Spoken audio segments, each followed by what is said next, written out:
দেহের ভিতরে যেরকম বিভিন্ন অঙ্গের স্পর্শ এবং সহ্য ক্ষমতা বিভিন্ন রকমের, আলোচনার ভিতরে কিছু আলোচনা এমন আছে খুবই স্পর্শকাতর। হয়তো আপনি দিচ্ছি তার হাতে, আর সে যদি নেশে এটা চকি দেয়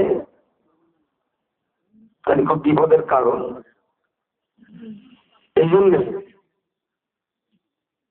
আমি নারী পুরুষ, ছোট বড়, শিক্ষিত অশিক্ষিত বা অল্প শিক্ষিত সব শ্রেণীর মানুষের কাছে আমার নিবেদন,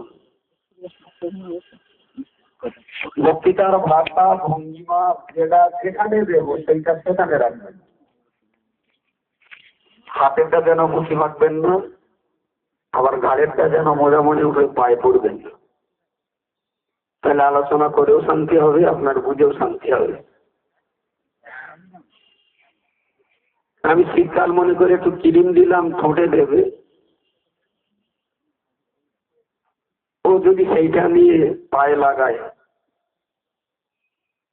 আর পান্তা খাওয়ার জন্য একটু কাঁচা ঝাল দিলেও সেইখানে যদি চকি দেয়, তার জন্য দুর্বক্তা নয়। যেটা যেখানে দেব সেটা সেখানেই রাখার চেষ্টা করবেন, অনুরোধ করছি। মানসিক ভাবে ঠিক থাকলেও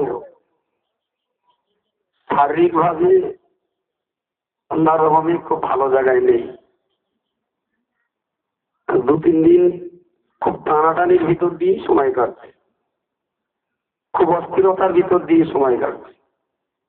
তথাপিও আল্লাহ যখন আনিয়েছেন, ছোট্ট করে বিষয়বস্তুটা উপস্থাপন করার চেষ্টা করছি। এই পৃথিবীটা সৃষ্টির পিছনে একটা কারণ ছিল।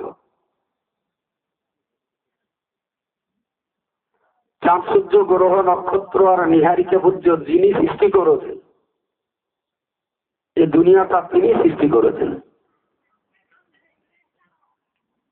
এবং এই দুনিয়াতে মানব জাতির সৃষ্টির পিছনে রহস্য হলো এটাই, ইল্লা লিয়াবুদুন, ওদেরকে তৈরি করেছি ওরা আমার ইবাদত করবে, ওরা আমার গুণগান করবে। তো আল্লাহর ইবাদত গুণগান হুকুমে তামিল করার জন্যই যখন মানব জাতির সৃষ্টি, কিন্তু সেই মানুষ পৃথিবীতে জন্ম নেওয়ার পরে মালিকের কাছে আত্মসমর্পণ করবার ব্যাপারে, মালিকের বার্তা অনুযায়ী জীবন তৈরি করবার পরিবর্তে সে তার নিজের সুখ স্বাচ্ছন্দ্য আর স্বস্তির রাস্তা নিজে নিজে তৈরি করে। এতে হয় কি,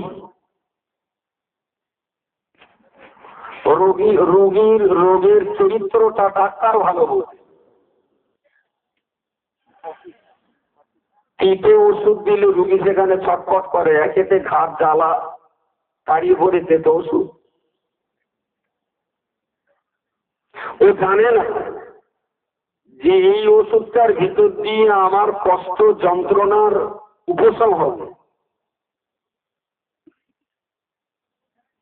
সেই জন্য মনে করে গায়ে সুগার হয়েছে, ঘা হয়েছে, সুগার রয়েছে, ঘা হয়েছে, ঘা সারতে দেরি হচ্ছে। ডাক্তার বলল তিতো খাও, ও বললো আমার গালের টক জিলিপি খুব ভালো লাগে। এটা রোগীর চাহিদা, এটা রোগীর টান। কিন্তু অ্যাকচুয়াল আপনার ডাক্তার রোগীর গালের দিকে লক্ষ্য করে না, ডাক্তার লক্ষ্য করে ওর রোগটা কিভাবে সারবে। সেই জন্য রোগীর দূরদর্শিতা ডাক্তারের দূরদর্শিতা অনেক দূরত্ব রয়েছে। প্রিয় নবী মুহাম্মদ মুস্তাফা সাল্লাল্লাহু আলাইহি ওয়াসাল্লাম নবীদের সর্বশেষ তিনি পৃথিবীতে জন্ম নিলেন। নবী আদম আলাইহিস সালাম যে কাজের শুভ সূচনা ঘটিয়েছিলেন, নবী মুহাম্মদ সাল্লাল্লাহু আলাইহি ওয়াসাল্লাম সেই কাজের সার্বিক রূপদান করে তিনি দুনিয়া ছেড়ে বিদায় নিলেন। ইসলাম কোনো কালেই পূর্ণাঙ্গ ছিল না। আদম নবীর জমানার ইসলাম, নূহ নবীর জমানার ইসলাম, দাউদ নবীর জমানার ইসলাম, শীস, ইয়াহইয়া, জাকারিয়া, মুসা, ঈসা নবীর জমানার ইসলাম, প্রত্যেকটা জমানাতেই ইসলামের কোনো না কোনো জায়গায় কিছু না কিছু ঘাটতি, কিছু না কিছু কমি আল্লাহ রেখেছিলেন। প্রিয় নবী মুহাম্মদ মুস্তাফা সাল্লাল্লাহু আলাইহি ওয়াসাল্লামকে পৃথিবীর জমিনে পাঠিয়ে ৬২ বছর বয়সে জীবনের একমাত্র হজ, যে হজ্জের ময়দানে তিনি বিদায়ী ভাষণ দিয়েছিলেন, যে ভাষণের পর এত দীর্ঘমেয়াদী বক্তৃতা রাসূলুল্লাহ আর জীবনে দেওয়ার সুযোগ পাননি। সেই বক্তৃতা চলাকালীন আল্লাহ প্রিয় নবীর উপরে কোরআনের একটি আয়াত নাযিল করলেন, আল ইয়াউমা আকমালতু লাকুম দীনাকুম। আজকের দিনে মনুষ্য জাতির জমিনে ইসলাম ধর্মটাকে কমপ্লিট, সম্পূর্ণ তথা পরিপূর্ণ করে দেওয়া হলো। বলুন সকলে সুবহানাল্লাহ।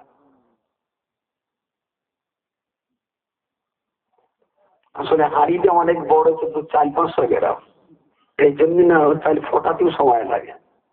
স্টেজ যত বড় হয়েছে, এত বড় স্টেজ আমার মনে না করলে ভালো ছিল। কারণ আমাদের মতন বক্তা যেখানে, সেখানে এত বড় স্টেজ ভর্তি করতে গেলে তো মাটির গাড়ি করলো লেস্টিয়া। তবে সেই শ্রোতা হয়তো সব আজকে আমাদের না, আমাদের মাঝে এক বিশিষ্ট অতিথি, বিদেশি মেহমান, মেদিনীপুরের জনাব হযরত মাওলানা শাহ সুফি খালেদ সাহেব, তিনি আমন্ত্রিত আছেন। আমি ১-২ বার দেখেছি তাকে মেদিনীপুরের ২-৪টি জলসায়, কিন্তু একান্ত নিবৃত্তে ভাব বিনিময় করার সুযোগ হয়নি। তিনি আজকের এই মজলিসের মেহমান এবং খুশির খবর, তিনি এখানে এসে হাজির হয়ে গেছেন। বলুন সকালে সুবহানাল্লাহ। যথাসময় আমার পরপরই তিনি স্টেজে আসবেন। তার মুখ থেকেও কোরআন হাদিসের কিছু মূল্যবান বাণী আমাদের শুনতে হবে। তো যেভাবে আপনারা বসেও আছেন অসুবিধে নেই, তবে মজলিসটা আর একটু চাঙ্গা হলে ভালো হয়। একটু তকবীর দেন, নারে তাকবীর, আল্লাহু আকবার, নারে তাকবীর, আল্লাহু আকবার। যে কথাটা বলছিলাম যে ইসলাম ধর্মটাকে পরিপূর্ণ করে দেওয়া হলো,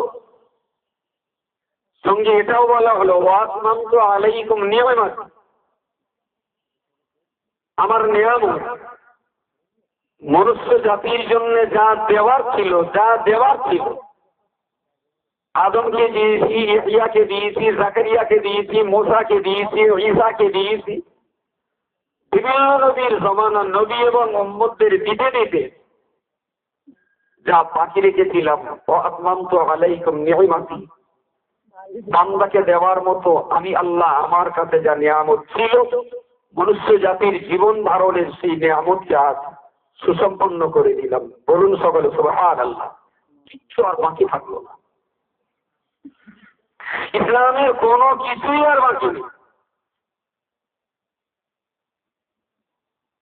প্রিয় রাসূল সাল্লাল্লাহু আলাইহি ওয়াসাল্লাম সেই ইসলামটাকে পৃথিবীতে প্রচার করবার জন্য তিনি মানুষের দুয়ারে দুয়ারে বললেন। মনে রাখতে হবে ইসলাম কারে বলে। নামাজ পড়াটা যদি ইসলাম হয়, রোজাটা যদি ইসলাম হয়, টুপিটা যদি ইসলাম হয়, দাড়িটা যদি ইসলাম হয়, হজটা যদি ইসলাম হয়, জনগণের কল্যাণের চিন্তা করাটাও ইসলাম। সেই জনগণ মুসলমান হতে পারে, সেই জনগণ হিন্দু, খ্রিস্টান, শিখ, বৌদ্ধ, পার্সিয়ান হতে পারে। পৃথিবীতে কোন ধর্ম মানুষের সাথে মানুষের এই মেলবন্ধন, মানুষের সাথে মানুষের ভালোবাসার এই চিরন্তন নিয়ম, মানুষের সাথে মানুষের আপন করে নেওয়ার এই ভাবনার চিন্তা, পৃথিবীর কোন ধর্ম মানুষকে শিখিয়েছে আমি জানি না। তবে আমি এটা জানি, ইসলাম যদি আল্লাহ তৈরি করে মানুষের ভাগে না পাঠাতেন, মনুষ্য জাতির জীবন 16 আনায় ব্যর্থ হয়ে যেত। ইসলাম যদি পৃথিবীতে না আসতো, মা সন্তানের কাছে মাতৃত্বের মর্যাদা পেত না। ইসলাম যদি জগতে না আসতো, এটা তার বাবার কাছে 16 আনায় স্নেহ থেকে বঞ্চিত হয়ে যেত। ইসলাম যদি পৃথিবীতে না আসতো, খরিদ্দার আর দোকানদারের মাঝখানে সুসম্পর্ক হতো না। ইসলাম যদি দুনিয়াতে না আসতো, শান্তি শৃঙ্খলার কোন পরিবেশ তৈরি হতো না।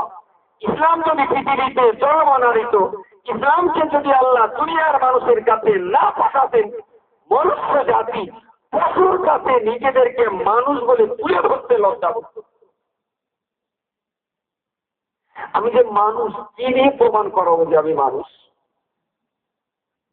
বলবেন আমি খাওয়া দাওয়া করি, তাই কুকুর বিড়ালও খাওয়া দাওয়া করে। বলবেন আমি সংসার করি, তাই বিয়ে শাদী করি, তাই কুকুর বিড়ালও করে। তবে আপনি করেন একটা উকিল সাক্ষী দিতে, আর ওর কোনো সাক্ষী থাকতে লাগে না। বলবেন আমার বাচ্চা কাচ্চা হয়, তাই বাচ্চা কাচ্চা ওদেরও হয়। বলবেন আমি শীতকালে চাদর গায়ে দেই, তাই আমি মানুষ। কুকুরও শীতকালে কলকা দেয়, শীতটা ও বোঝে। ভালো মন্দটা আমি যতটা বুঝি, কুকুর বিড়াল হাঁস মুরগি ওরাও কিছুটা হলেও বোঝে। আমার মনুষ্যত্বের আত্মবিকাশ কিসে ঘটবে? এটা পশু আর আমি মানুষ। পশুর চিন্তা ভাবনা আর মানুষের চিন্তা ভাবনা একটা ফার ডিফারেন্স থাকা উচিত। তা না হলে মানুষ আর পশুর মাঝখানে পৃথিবীতে কোনো পার্থক্য রচিত হতো না। আপনি হিন্দু হন, খ্রিস্টান হন, শিখ হন, বৌদ্ধ হন, নাসরা হন, যে ধর্মের, যে কোনো দেশের, যে কোনো রাষ্ট্রের, যে কোনো জাতের, যে কোনো বর্ণের মানুষ আপনি হতে পারেন। তবে এ কথা আপনাকে স্বীকার করতেই হবে, আপনি ইসলাম ধর্মের কাছে চিরকৃতজ্ঞ আর চিরঋণী আপনাকে হতে হবে। ছোট কথাই বলব, আমাদের দেশে, এই ভারতবর্ষে, পশ্চিম বাংলায়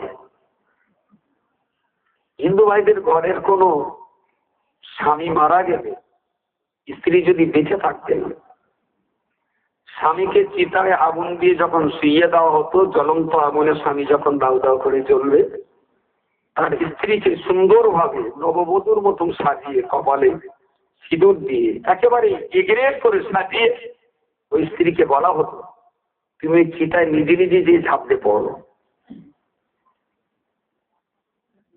একটা প্রেমের আগুন, লব্ধের আগুন, ধূপকাঠির আগুনে মানুষ নিজে ইচ্ছা করে হাত দিতে চায় না কেউ।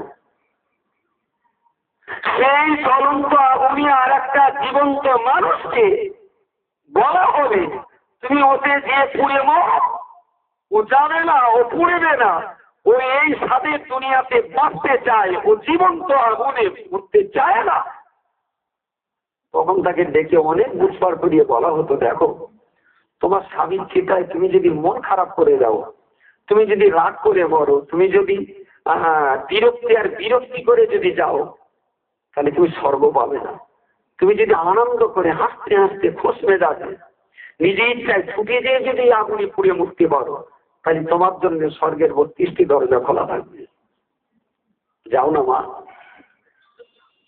শত বুদ্ধি, শত জ্ঞান, শত কিছু বলার পরেও কে চায় এই ধরা দামের সাজানো গোছানো দুনিয়ার সবকিছু মায়া ত্যাগ করে নিজে ইচ্ছা করে স্বেচ্ছায় জ্বলন্ত আগুনে তাকে পুড়ে মরতে হতো। হাসি না বের হলেও মুক্তর মতো দাঁতটা একটু বের করেই তাকে সেই আগুনে পুড়তে হতো। এখনো তো 2 সেঞ্চুরি পার হয়নি। এখনো তো ডবল সেঞ্চুরি হয়নি। ঈশ্বরচন্দ্র, আপনার রামমোহন রায়, এরা আন্দোলন করলেন, এরা ঝড় তুললেন, এরা মানবতার প্রশ্ন নিয়ে সমাজে দাঁড়ালেন, এরা দায়বদ্ধতার দায়িত্বের গুলি নিয়ে মানুষের মাঝে দাঁড়িয়ে বললেন স্বামীর জ্বলন্ত চিতায় স্ত্রীকে আর পুড়িয়ে মারা হবে না। এদেশের এক শ্রেণীর হিন্দু ভাই যারা ঈশ্বরচন্দ্রের বিরুদ্ধে বন্দুক তাক করেছিল, যারা রামমোহন রায়ের বিরুদ্ধে তলোয়ার শান দিয়েছিল, যারা আমাদের ধর্মের মূল বাণীর ক্ষতি করছে, ওরা হিন্দু ঘরের সন্তান হয়ে ওরা আমাদের ধর্মটাকে বিকিয়ে দিচ্ছে। ঈশ্বরচন্দ্রের বিরুদ্ধে, রামমোহন রায়ের বিরুদ্ধে এক শ্রেণীর হিন্দু ভাইয়েরাও আওয়াজ তুলেছিলেন। ঈশ্বরচন্দ্র আর রামমোহন রায় হিম্মতের সঙ্গে দাঁড়িয়ে বলেছিলেন যে আমাদের দুইজনকে যদি ওই তলোয়ারের আগায় যদি আমাদের বলি হতে হয়, আমরা বলি হব, আমাদের মুক্তি হলে আমরা মরে যাব। দেশের লাখো কোটি বিধবা নারী দিগকে যাতে বলি হতে না হয় তার জন্য সংগ্রাম চালিয়ে যাব। ঈশ্বরচন্দ্র আর রাজা রামমোহন রায়ের অক্লান্ত প্রচেষ্টার পরিশ্রমের বিনিময়ে আজও পৃথিবীতে স্বামী হারানো মা যারা বেঁচে আছে, আমি বলবো হিন্দু ভাইদের ঘরের স্বামী হারানো মা যারা বেঁচে আছেন, আমি নিশ্চয়ই বলবো যদি খুঁজে পান ঈশ্বরচন্দ্র আর রামমোহন রায়ের কোন শ্মশানে পড়ানো হয়েছিল, জীবনে পারেন যদি একবার সেই শ্মশানে যে পুজো দিয়ে আসবেন। আপনি যে এখনো পৃথিবীতে বেঁচে আছেন এটা তাদের অবদান বলতে হবে। প্রিয় নবী মুহাম্মদুর রাসূলুল্লাহ সাল্লাল্লাহু আলাইহি ওয়াসাল্লাম আজ থেকে 1400 বছর আগে মদিনাতুল মুনাওয়ারাতে নয়, মক্কাতুল মুকাররমায় ইসলাম ধর্ম তিনি যেদিন প্রচার করবেন, সেখান থেকে আরো 15 বছর আগে আবু তালেব যখন রাসূলুল্লাহকে বিবাহের প্রস্তাব দিলেন, বিবাহ কাকে করবেন এমন একজন মহিলার বিবাহের প্রস্তাব দিলেন। ওই মহিলাটার নাম হলো খাদিজা, যিনি ইতিপূর্বে একজন স্বামীকে হারিয়েছেন, ইতিপূর্বে একজন স্বামীর কাছ থেকে তালাক প্রাপ্ত হয়েছেন। দুইজন স্বামীর ব্যবহার করা পরিত্যক্তা স্ত্রী আম্মা জান খাদিজাতুল কুবরার সাথে আমার রাসূলুল্লাহর বিবাহের প্রস্তাব যখন দেওয়া হলো, প্রিয় নবী মুহাম্মদুর রাসূলুল্লাহ সাল্লাল্লাহু আলাইহি ওয়াসাল্লাম পিতৃতুল্য আবু তালেবের প্রস্তাবকে অম্লান বদলে মেনে নিয়ে বললেন, চাচা যান, আমার সুখ শান্তি আরাম, আমার আরাম আয়েশ, আমার জীবনের উন্নতি অবনতির চিন্তাটা আমি মুহাম্মদ আমার জন্য যত না চিন্তা করি, আমি বিশ্বাস করি আমার ভালো, আমার উন্নতি, আমাকে এগিয়ে নিয়ে যাবার পিছনে আমার ব্যক্তি চিন্তার তুলনায় আমার বাপ চাচারা যে চিন্তা করবে ওদের চিন্তাটা আমার চাইতে ভালো হবে। সবাই মিলে বলবেন সুবহানাল্লাহ, জোরে বলবেন সুবহানাল্লাহ। প্যান্ডেলটা যখন বড়, লোক প্যান্ডেল এখন ভর্তি হয়নি, তবে সুবহানাল্লাহটা এমন ভাবে দিতে হবে যেন রাস্তার লোক মনে করে যে প্যান্ডেল ঢুকে যাচ্ছে। আমার দোষ না, চাল 1.5 কেজি তার 50 কুইন্টালের দেগাড়ি ভাড়া করতে বলে কতন ঠকাতে হবে দেওয়া হবে সেই মালিকই। সেই জন্যই কাঠ একটু বেশি লাগবে, কিছু করার নেই। যতক্ষণ থাকবেন সুবহানাল্লাহ আলহামদুলিল্লাহ তাকবীরের আওয়াজ এত জোরে বলতে হবে যেন পানি গরম হয় আর বাইরের লোক মনে করে যে প্যান্ডেল শেষে গেছে। শ্রোতা কিন্তু আদৌ খারাপ হয়নি।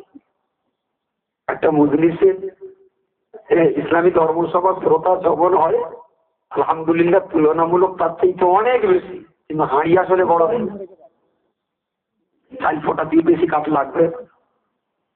গলা ছেড়ে দিয়ে বলেন দিন সুবহানাল্লাহ। ঠিক এইভাবেই বাজারটা গরম রাখতে হবে, তাহলে নয় ওই হাঁড়ি বলে একবার নরম হয়ে গেলে আমি ওর চাল আর ফোটাতে পারবো না। রাসূলুল্লাহ বললেন যে ছেলে পিলের উন্নয়নের চিন্তা ছেলে যত করে তার থেকে ভালো চিন্তা করে তার বাচ্চা। দাদা আপনি যখন দেখে শুনে পছন্দ করেছেন, দুইজন স্বামীর পরিত্যক্তা, 40 বছর তার বয়স, আমার বয়স 25, আমার থেকে 15 বছরের তিনি প্রবীণা, তা আপনি যখন ঠিক করেছেন এ ব্যাপারে আমার কোনো মতামত নেই, আপনি যাতে সন্তুষ্ট আমি তাতে সন্তুষ্ট। একটা আইবুড়ো ছেলে দুইজন স্বামীর কাছ থেকে পরিত্যক্তা 40 বছরের একজন বয়স্কা মহিলার সাথে রাসূলুল্লাহ বিবাহ বন্ধনে আবদ্ধ হলেন। যারা আনন্দবাজার আজকাল বর্তমান স্টেটমেন্টে বিশ্বাসী তাদের বলছি, চোখে দুপোটা গঙ্গা জল ছিটিয়ে দিয়ে চোখের পর্দাটা একটু কাটিয়ে নেওয়া ভালো। ইসলাম কারে বলে, হযরত মুহাম্মদ সাল্লাল্লাহু আলাইহি ওয়াসাল্লামের আদর্শটা কি? শুধু নিজে বিয়ে করেছেন তাই নয়, গোটা সমাজকে বলে দিয়েছেন কোন অবিবাহিত ছেলে যদি নারী জাতির মায়ের জাত সম্মানের জাত এই নারী জাতির ইজ্জত আর সম্মান রক্ষার্থে যদি কোন আইবুড়ো ছেলে যদি তালাকপ্রাপ্তা মহিলাকে বিবাহ করে, শুধু এই চিন্তায় যে নারীর হারানো ইজ্জতকে আমি ফিরিয়ে দেব, তাই আমি একটা বিবাহের উপযুক্ত ছেলে হওয়ার পরেও একটা তালাকপ্রাপ্তা মহিলাকে বিয়ে করছি শুধুমাত্র নারী জাতির প্রতি সম্মান প্রদর্শনের জন্য। রাসূল বলেছেন কোন ছেলে যদি এমন তালাক দেওয়া মহিলাকে বিবাহ করে, আল্লাহ তার জন্য মৃত্যুর পরে 2টো জান্নাত পুরস্কার দেবেন। সুবহানাল্লাহ, সবাই বলুন সুবহানাল্লাহ। শুধু নবী বিয়ে করেছেন তাই নয়, গোটা সমাজকে মেয়েদেরকে টেনে এনে ইজ্জতের আসনে বসিয়ে দেওয়ার জন্য তিনি পরামর্শ দিয়ে গেছেন। সচরাচর কিছু লাভ না দেখালে মানুষ ব্যবসা করতে চায় না, তাই পৃথিবীর সবচেয়ে সেরা লাভ 2টো জান্নাত লাভ হবে। এই 2টো লাভ দেখিয়ে বলেছেন তালাকপ্রাপ্তা মেয়েদের ইজ্জত রক্ষার্থে যদি কোনো ছেলে তালাক দেওয়া মেয়েকে বিয়ে করে তার জন্য 2টো জান্নাত। আজকে যখন মোড়ের মাথায় ভ্যানের ডাঙে মাইক বেঁধে স্যুট কোট প্যান্ট আর নেকটাই করে যখন নারীর অধিকারের জন্য চেল্লায় না, তখন মনে হয় ধরে মাদারি কথাটা একটু পালিশ করে দেয়। নারীর অধিকার তোমার কাছে সবক নিতে হবে, নারীর ইজ্জত আর সম্মান তোমার কাছ থেকে আমাকে করতে হবে। ইসলাম নারীর যে ইজ্জত আর যে সম্মান দিয়েছে, ইসলাম মায়ের জাতির যে মর্যাদা দিয়েছে, তা তোমার মতন বুদ্ধিজীবীদের আমরা এখনো 18 বছর পড়াবার ক্ষমতা নেই। তুমি কোথায় ভুলে উড়িয়েছে? সারা জীবন তো আমরা কাদা উড়িয়ে বেড়াই, তুমি সেখানে ধুলো ওড়া দিয়েছো। ভঙ্গিমাতে এমন দেখায় যেন নারীর জন্য ওর পালানে 2.5 কুইন্টাল দুধ টস করতে। খোঁজলে দেখো সে বেঈমান বিশ্বাসঘাতক, তার বিয়ে তো 70,000 টাকা নেছে সৌরির কাছ থেকে। কি বলি তো বোঝা যায়নি? এটা কি নারীর ইজ্জত রক্ষার নমুনা? এটা কি নারীর ইজ্জত রক্ষার শর্ত? টাকার বিনিময়ে বিয়ে করবে?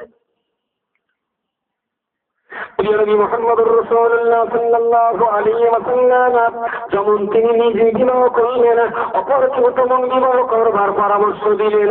আল্লাহর বান্দা মনে রাখুন, আপনার রাজা রামমোহন ঈশ্বরচন্দ্র তারা লড়াই করেছিলেন, আন্দোলন করেছিলেন বিধবা নারীকে বিবাহের সুযোগ দিতে হবে। বিধবা নারীকে আপনার স্বামীর জীবন্ত চিতায় পড়িয়ে মারা যাবে না। আল্লাহর বান্দা এটা তো আপনার বলতে হবে। ঈশ্বরচন্দ্র আর রামমোহন রায় তারা নারীর ইজ্জতের জন্য যে লড়াই তারা করেছেন, সে লড়াইয়ের বয়স মাত্র 150 বছর। আর নবী মুহাম্মদুর রাসূলুল্লাহ সাল্লাল্লাহু আলাইহি ওয়াসাল্লাম নারীর ইজ্জত বাঁচানোর যে লড়াই আর সংগ্রাম করেছেন, সেটা তো তিনি করেছেন 1400 বছর পূর্বে। ওই বিধবা বিবাহ আর সতীদাহ প্রথা বন্ধ হলো, আর বিধবা বিবাহ প্রচলিত হলো। এর পাঞ্চুয়াল সালটা কি বলবেন স্যার? 1829 আর 57। মোটামুটি একটা মাঝখানে ধরে নেন, গড়পড়টায় 40, 1840। আর এটা 1940 গেল 100 বছর। আর ওদিকে 60 বছর আর এদিকে 14, তার মানে 174 বছর আগে। আমি মোটামুটি বলেছি যে 2টো সেঞ্চুরি এখনো পার করিনি। 836 আর 1856, 20 বছর দূরত্ব রেখে বিধবা বিবাহ প্রচলিত হলো, আর নারী জাতিকে স্বামীর চলন্ত চিতায় পুড়ে মরার হাত থেকে বাঁচবার অধিকার দেওয়া হলো, সতীদাহ প্রথাটাকে বিলোপ করে দেওয়া হলো 1856। তাহলে 36 আর 56 এটা আজ থেকে মাত্র 170 বছর আগে, কম বেশি।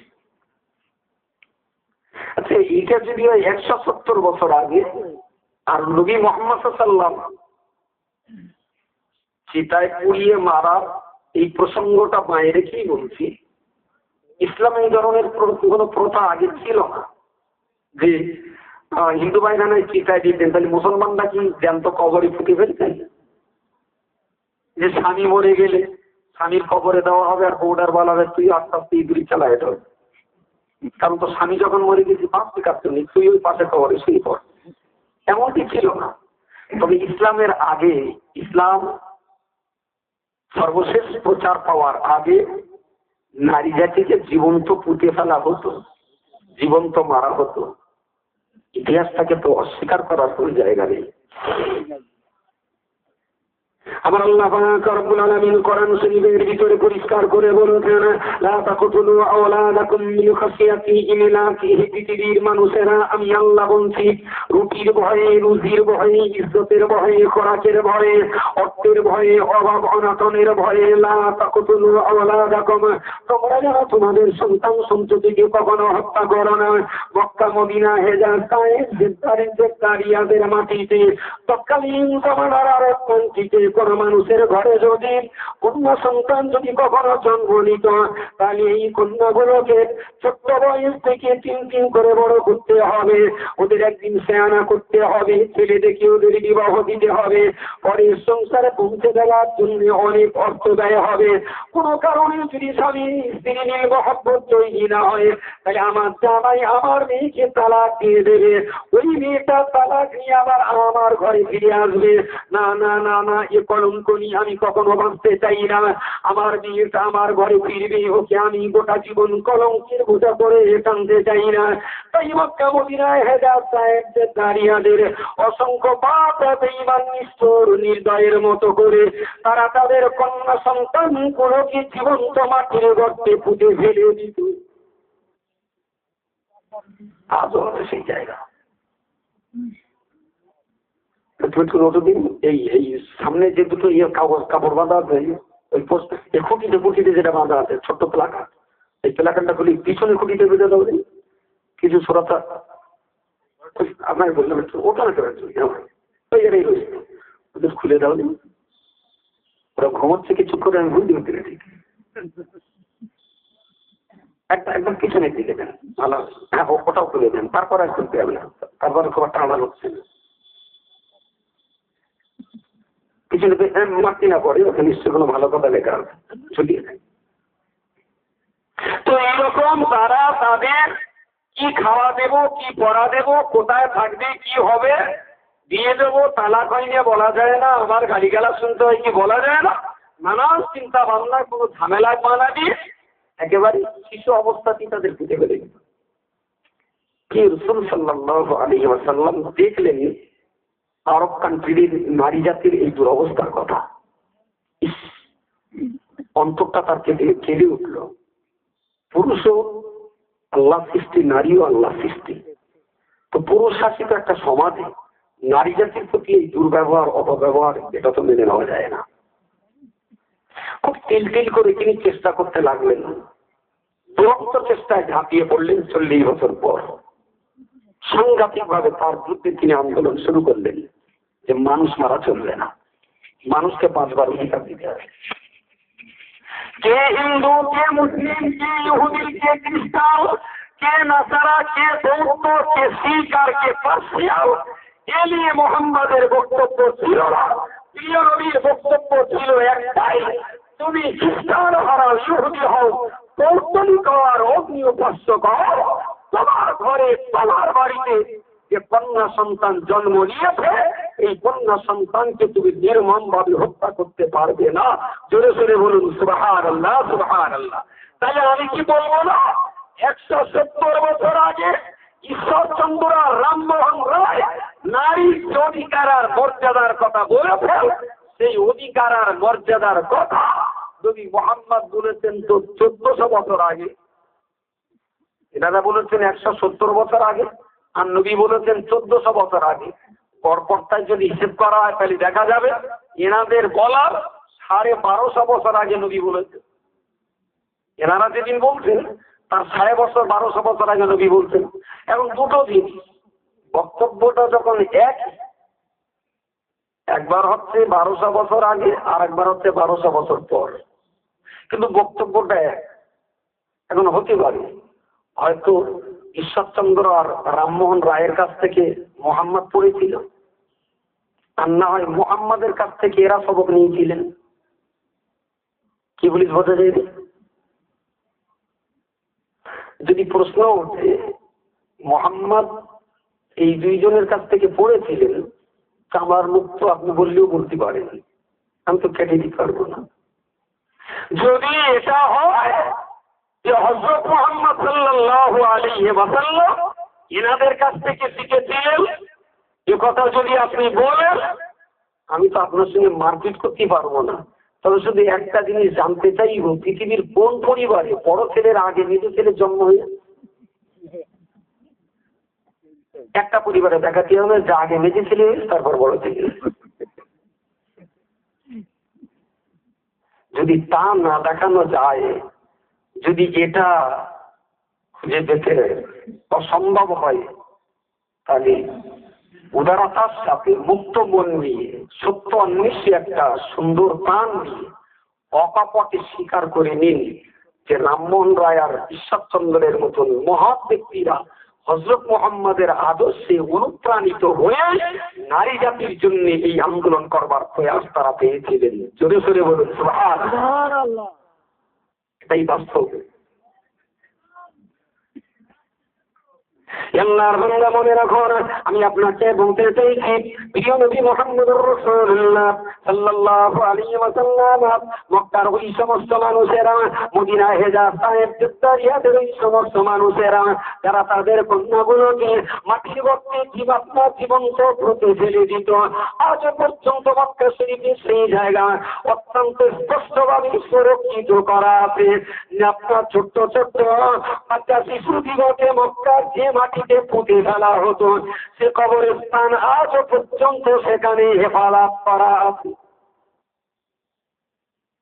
মক্কার ভিতরে দুটো জায়গা খুব সাংঘাতিক প্রোটেক্টেড এরিয়া, দুটো জায়গা একটা সাংঘাতিক নিরাপত্তার সঙ্গে দুটো জায়গা রাখা হবে। তার একটা জায়গা হলো আবরা বাদশাহ কাবা শরীফ ধ্বংস করবার জন্য হস্তি বাহিনী নিয়ে যে জায়গায় এসে জড়ো হয়ে কাবা পরিকল্পনার শেষ কথাটা বলে নিচ্ছিলেন, যেখানে একটু খেয়ে দিয়ে বিশ্রাম করে এখান থেকেই পরিকল্পনা পাকাপাকি করে আমরা মক্কার কাবার উপরে ঝাঁপিয়ে পড়ব। যে জায়গাটায় 10,000 বাহিনী জড়ো করে ওরা এক জায়গায় হয়েছিল, ওই জায়গাটাকে বলা হয় ওয়াদিয়ে মুহাসসার। জায়গাটা আজও প্রোটেক্টেড, মানুষ সেখানে যায় কিন্তু এক মুহূর্ত দাঁড়ায় না। এই জন্যই দাঁড়ায় না, 10,000 হাতি আনা হয়েছে 4 দেয়ালের ছোট্ট একটা ঘরকে ভাঙার জন্য। ওতে একটা হাতিকে মিটে যায়। কাবার দেওয়ালের তখন যা অবস্থা ছিল, একটা হাতি যথেষ্ট। তার মানে বহুদিন সংস্কার না হওয়ার কারণে কাবা শরীফের দেওয়ালের পাথরগুলো ছিল তো অসমান পাথর, আর ওরির মাঝখানে ওই বালিটা তাই একটু পানি দিয়ে ছেলে, ওখানকার বালিতে খুব বেশি আটা, মাটি থাকলে তাই আটা হবে, ওই দিয়ে পাথরগুলো গোল গোল করে চৌকো করে বসানো ছিল। বহুদিন সংস্কার হয়নি, আকাশের পানিতে ভিজে পড়ে সেই, তার মানে দুটো পাথরের মাঝখানে জমানোর যে বালি মাটির যে জায়গাটা, ওইগুলো সব খসে পড়েছিল। তো কাবার দেয়ালের পাথরগুলো না, কবুতর বসলে কবুতর যখন দানার ঝাপটা মেরে উড়ে যেত, তো পাথরগুলো কবুতরের ডানার ছাপটায় দেয়ালের পাথর দুটারটা নিচে খসে পড়েছে। যার জন্য তৎকালীন যুগে যারা কাবা তওয়াফ করতেন ওরা দেওয়ালের ধারে আসতে ভয় পেতেন। এই তো কাবা অনেকটা দূরের থেকে তওয়াফ করতেন, বলা যায় না কখন যে পাথর খসে পড়বে, কারণ অনেকদিন তো সংস্কার করা হয়। কাবা শরীফের দেওয়ালটা যখন এত দুর্বল, এই দেওয়াল ভাঙতে কি 10,000 হাতি লাগে? তো একটা হাতি যথেষ্ট। বলবেন 10,000 এনেছে কেন? পিপিলিকার দানা ওঠে মরিবার ধরে। কি বলি বোঝেন? শুধু জ্ঞানী মানুষদের এই কথাটা মর্যাদা দেওয়ার জন্যই বোধ হয় আমরা আবার 10,000 হাতি এনেছিল। সেখানে খোদার হোসেনে সব মিলিয়ে 10,000 হাতি একেবারে শেষ হয়ে গেল। তাদের শেষ পরিণতি কোরআনের ভাষায় আল্লাহ বলেছেন কাআসফিম মাআকুল, একেবারে পুরো ছাইয়ের মতো আকার তাদের হয়ে গেল। এই জায়গাটাই নবী বলেছেন তুমি যদি কখনো এই রাস্তার ধার দিয়ে যাও, এই জায়গাটার ধার দিয়ে যদি কখনো যাও, খবরদার ওখানে কখনো বসবে না, ঘুমাবে না, আরাম করবে না, দেরি করবে না, কারণ ওখানেই তো আল্লাহর গজব নাযিল হয়েছিল। বলা যায় না কিয়ামতের পূর্বে যে কোনো মুহূর্তে আবার ওই জায়গায় খোদার গজব নেমে আসতে পারে। হাজী সাহেব যারা তারা দেখার জন্য যায়, কিন্তু ওখানে কেউ জীবনে বসে না, কারণ সেই গজবের ভয় আছে। এটা একটা প্রোটেক্টেড এরিয়া। আর কাবা শরীফের ঠিক মসজিদুল হারামের যে গেটটার নাম বাব মালিক ফাহাদ ইবনে আব্দুল আজিজ, ওই গেট থেকে বেরিয়ে বেশ কিছু দূর যাবার পরে একটা পাহাড় ছিল, পাহাড়টা এখন ভেঙে ফেলা হচ্ছে, জাবালে ওমর। তার পশ্চিম গায়ে একটা খোলা বালুকা পাথর কুচি পড়ে থাকে একটা এলাকা, আজ পড়ে আছে সমস্ত দিকে সংস্কার করে, কোথাও উড়াল ব্রিজ, কোথাও নিচে ব্রিজ, কোথাও ফোরাট, কোথাও হোটেল, কোথাও বাস স্ট্যান্ড, কোথাও পোস্ট অফিস। ওই জায়গা তো পৃথিবীর সবচেয়ে মূল্যবান জায়গা, ওখানে সবচেয়ে বেশি দামে বিক্রি হয় ওখানকার জায়গা। কিন্তু ওই জায়গাটা আজও খোলা ময়দান পড়ে আছে। সরকার সেই জায়গা থেকে নিজে কিছু করেনি, দেশের জনগণকে কিছু করতে দেয়নি। কেউ যদি ওখানে করতে বলাও হয়, কেউ ওখানে করতে চায়ও না, কারণ এই মাটিটাই ঐতিহাসিক সেই স্মৃতি বুকে বহন করে আছে, যেখানে লাখো মানব শিশু নারী সন্তানকে নির্মম নিষ্ঠুর ভাবে জীবন্ত এই মাটিতে পুঁতে ফেলে দেওয়া হয়েছিল। তাই ওই জায়গায় কোনো কিছু করে ওখানে যে খোদার গজবের হাত থেকে বাঁচা যাবে এটা ঠিক বলা যায় না। মানুষকে জীবন্ত পুলিশ পুঁতে ফেলে দেওয়ার সেই জায়গাটা আজ অসংস্কার হালাতে প্রত্যেক এরিয়া হিসাবে 1400 বছর আগে ঠিক যেমন ছিল একেবারেই এজ ইট ইজ আজও তখন সেই জায়গাটা পড়ে আছে। মুহাম্মদ মুস্তাফা সাল্লাল্লাহু আলাইহি ওয়াসাল্লাম ইতিহাসের সেই দিনের কথা মনে করলে অবশ্যই তো স্বীকার করতে হবে। উনি প্রতিবাদ করে বললেন, না না না না, অন্যদের হত্যা করো না, ওদের বাঁচবার অধিকার দাও, ওদের জীবন্ত মাটির গর্তে কোনদিন তোমরা মেরে ফেলবে না, ফুটে ফেলবে না। আল্লাহর বান্দা মনে রাখো, কন্যা সন্তানের বাপ যারা হয়েছিল ওরা তো অত্যন্ত বিপদ বলে মনে করল। যদি আমার তাদেরকে লক্ষ্য করে বললেন, এ বোকা গব্বর মদিনার মানুষেরা, মক্কার মানুষেরা, তোমরা কি এটা জানো না? কেন তোমরা নারীকে হত্যা করবে? কেন তোমরা মেয়েদের জীবন্ত কবরে পুঁতে ফেলবে? এটা কি তোমরা জানো না? রাসূলুল্লাহ বলে দিয়েছেন, কোন বাড়িতে যখন একটা নারী জন্ম নেবে, একটা মহিলা যেদিন কোন বাড়িতে জন্ম নেবে, ওই সংসারে রহমত আর বরকতের জন্য, ওই সংসারে উন্নতির টাকা করিয়ে দেওয়ার জন্য একটা কন্যা দিনা জন্ম নেবে, ওই মুহূর্তে আল্লাহ পাক রব্বুল আলামিন ওই সংসারের উন্নতির জন্য রহমত এবং বরকতের অতিরিক্ত একজন ফেরেশতা আল্লাহ নিয়োজিত করে দেবেন। বলবেন না সুবহানাল্লাহ? পরিবারে একটা মেয়ে হলে রহমতের একটা অতিরিক্ত ফেরেশতা সেই সংসারে দেওয়া হবে।